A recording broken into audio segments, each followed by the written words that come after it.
Sud Radio Berkov dans tous ses états, le fait du jour. Il y a des choses quand même assez hallucinantes qui se passent, notamment auprès de quelqu'un que certains aiment, d'autres détestent, Donald Trump.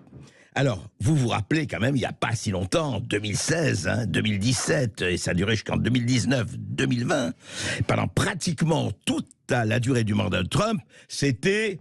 Le FBI a enquêté sur la collusion de Trump et des Russes. Voilà, c'était dit, c'était ça. Il avait gagné, d'ailleurs, il avait gagné les élections en 2016 grâce ou à cause de la Russie. Eh bien, tout ça s'effondre. Attention, pas comme ça, Il s'est passé que le procureur spécial John Durham a publié hier, son enquête sur l'enquête menée par les services de renseignement américains en 2016 sur une éventuelle collusion entre Donald Trump et la Russie. Ses conclusions sont formelles. Le rapport est de 400 pages. Le FBI s'est appuyé sur des renseignements bruts qui n'avaient été ni analysés ni corroborés pour lancer ses investigations. Il a manqué d'objectivité, dit le rapport, qui était extrêmement attendu. Et donc, voilà, ils ont enquêté, comme on l'a dit. Eh bien, ce que dit Durham, il dit... Le FBI et le ministère de la Justice doivent reconnaître qu'un manque de rigueur analytique, un biais de confirmation et une trop grande confiance envers des sources liées à des opposants politiques ont empêché les enquêteurs de considérer des hypothèses alternatives et d'agir avec l'objectivité appropriée.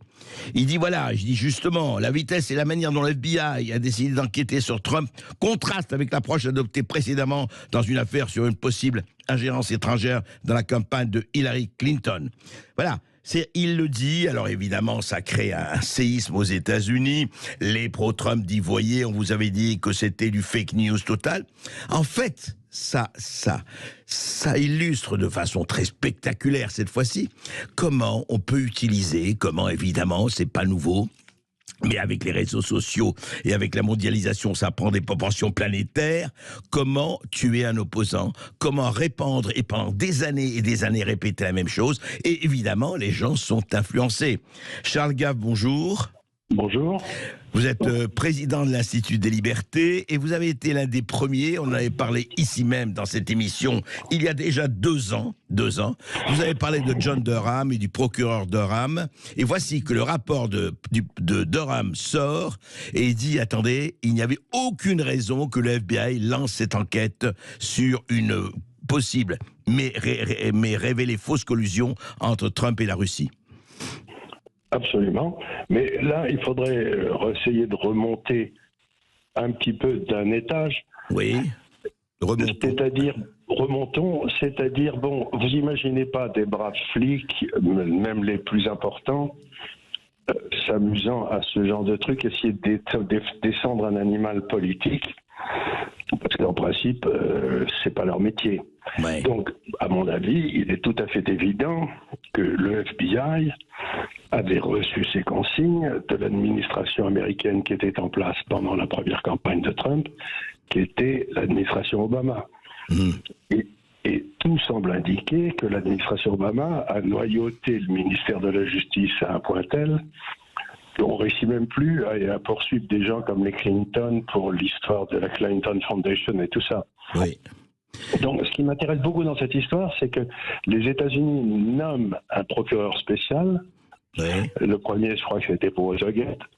Oui. Dans le fond, le ministère de la Justice est soupçonné de ne pas être neutre. Oui, absolument. Donc John Durham, c'est le procureur spécial qui a été nommé. Qui a été nommé par Barr, le ministre de la Justice, pour poser 2 questions. Qui a donné l'ordre de monter ce coup? Oui. Qui? Alors, on sait maintenant que le coup a été monté, puisque c'est ce qu'il vient de dire Durham, mais on ne sait toujours pas qui a donné l'ordre à ces sous-fifres de continuer à faire ça. Et ça ne peut être que l'administration Obama et Biden. Oui. Donc, ça se rapproche, mais on ne sait pas, on ne sait toujours pas, parce que quand même, poursuivre le FBI qui fait une enquête prolongée sur le nouvel élu président des États-Unis, qui est le chef du FBI,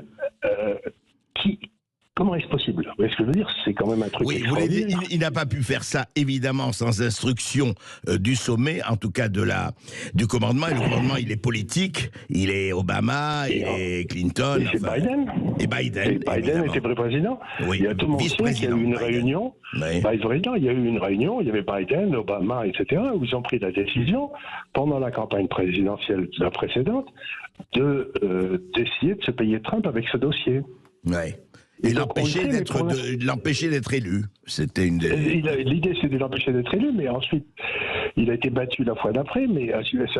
Et par exemple, il y a eu un autre truc qui s'est passé, c'est que tous ces milieux qui détestent Trump, quand il y a eu l'ordinateur du fils de Biden, ils ont tous dit que c'était une manœuvre russe. Oui, exact. Oui, la collusion avec c'est les Russes... toujours la même excuse. Ouais. C'est toujours la même excuse, c'est-à-dire que vous ne pouvez pas voter pour Trump parce qu'il est vendu à l'étranger. Mais en fait, celui qui est vendu à l'étranger, c'est Biden. Oui, ça, on peut, je crois, sans risque de se tromper, mais vous avez vu que du coup, ils essayent d'enterrer l'affaire de l'ordinateur du fils Biden, dont on avait aussi beaucoup parlé, quoi. Ce qu'ils vont essayer de faire, c'est qu'ils vont ils vont essayer de l'inculper parce qu'il aurait eu une arme illégale ou n'importe quoi. Et quand quelqu'un est inculpé, vous ne pouvez plus en parler, ni chercher des preuves, ni quoi que ce soit. Donc si vous voulez enterrer une affaire de concussion avec des pouvoirs étrangers, vous inculpez le fils de Biden pour une histoire de port d'armes idiote, et puis on n'en parle plus, quoi. Mais comment ça se fait? Ça veut dire que dans la loi américaine, s'il est inculpé, pendant qu'il est inculpé, on ne peut plus en parler? Non, exactement. Si vous êtes inculpé, par exemple, vous passez devant le Congrès, la Chambre des représentants, là, Oui. qu'on pose des questions, le type va répondre, écoutez, il y a une enquête qui est ouverte, je peux rien vous dire. Ah, d'accord. Ah oui, c'est une bonne manière d'enterrer la chose. C'est ce qu'ils vont essayer de faire. Ouais. Mais est-ce que, à votre avis, Charles Gave, vous connaissez bien les États-Unis, est-ce que ça peut influer plus ou moins, autant soit peu, sur les élections américaines qui, je le rappelle, auront lieu l'année prochaine? Ben oui, ça peut avoir une influence parce que au fur et à mesure que le temps passe, Trump a de plus en plus l'image d'un type qu'on a vraiment cherché à martyriser, quoi. Et je te le poursuis, alors que les gars qui devraient être poursuivis sont jamais poursuivis. Lui, il a encore eu un procès de viol aux fesses, le pauvre vieux, et il s'est retrouvé avec une fille qu'il n'a jamais vue. Qui connaissait une idée qu'il n'avait jamais vue, donc c'est accepté à New York parce que 80% des gens à New York ont voté contre Trump. Mais donc on fait des faux procès partout et on ne fait pas des vrais procès. Et ben, les gens vont finir par voir la manœuvre. Hein. Mais Charles Gave, à votre avis, alors après ce rapport de Rome, vous voulez dire on ne va pas pouvoir prouver, parce que, et ça on comprend, l'empire du mensonge il est pas mal, on va pas pouvoir prouver qui a donné l'ordre très spécifiquement, ou en fait, ou c'est une réunion de gens qui ont donné l'ordre. L'objet qui avait été donné à Durham, c'était est-ce que cette enquête était valide? Est-ce qu'elle était justifiée? Il répond non. Absolument. Il répond non catégoriquement. On ne lui avait pas posé la question. Ouais. Qui? Parce que ça, vous voyez ce que je veux dire. Donc ça, tout le monde le sait. Il doit y avoir les minutes des meetings qui ont été tenus, etc. Mais encore une fois, donc on va dire on va peut-être poursuivre un lampiste du FBI. Oui, puis, mais Charles Gave, est-ce que les représentants, je parle des représentants parce que la Chambre est à majorité républicaine en ce moment, est-ce qu'ils peuvent lancer, eux, un avis en disant nous accusons, comme ils le font pour les responsables du Covid ou certains, en fait, de la gestion du Covid, est-ce qu'ils peuvent lancer, je ne sais pas, une plainte ou contre X ou Y en disant mais... Ils ne peuvent pas, le Congrès de la séparation des pouvoirs, s'il y a quelque chose qui est trouvé, on amène le dossier au ministre de la Justice qui, lui, décide de poursuivre ou pas. Donc, les représentants, ils peuvent gueuler tout ce qu'ils veulent en disant c'est Obama, etc. Ils peuvent en avoir les preuves, mais à ce moment-là, il faut les transmettre au ministère de la Justice qui, étant un démocrate, s'empressera de les enterrer. Très intéressant. Donc, en fait, l'histoire de Rame, bon, effectivement... bien après, parce qu'on est déjà dans la présidence bien après, c'est en fait 5 ans après ou 6 ans après, blanchissent, entre guillemets, bon c'était un peu fait en partie, mais de façon officielle blanchissent Trump, mais effectivement on verra ce que ça donnera dans les prochains mois. C'est-à-dire, le point important qu'il faut comprendre, c'est que ça blanchit Trump, mais on ne sait toujours pas qui a commis le crime. Oui. On sait que Trump n'a pas commis de crime, mais le simple fait de demander une enquête sur Trump, c'était un crime, et on ne sait pas qui a donné cet ordre-là. Oui.